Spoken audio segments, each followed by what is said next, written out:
One of Australia's leading malaria experts says the dramatic success in almost eliminating the disease from Vanuatu and Solomon Islands could be jeopardised because funding is being savagely cut. The Global Fund has released its latest 3 yearly allocations. The new money going to anti-malaria programs in the 2 Pacific countries is only 1/10 of what it was. Pacific correspondent Sean Dorney reports. The anti-malaria program in Vanuatu has delivered spectacular results. They had a 95% reduction in malaria overall in that country. And in one province, last year, they had only 1 locally transmitted case of malaria in Tafia province.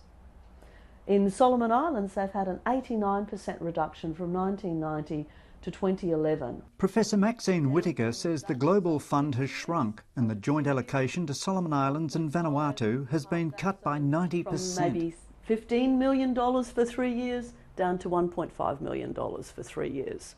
Vanuatu's share has almost disappeared. $100,000 a year.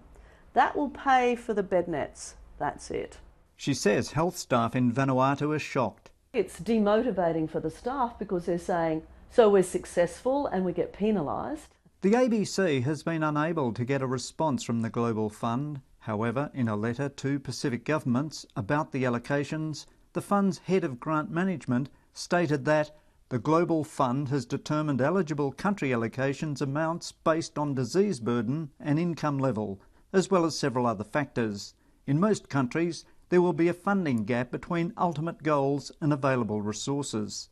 But Professor Whittaker says a study of 61 countries has shown what's happened in the past. When political or financial commitment disappears, look at what happens.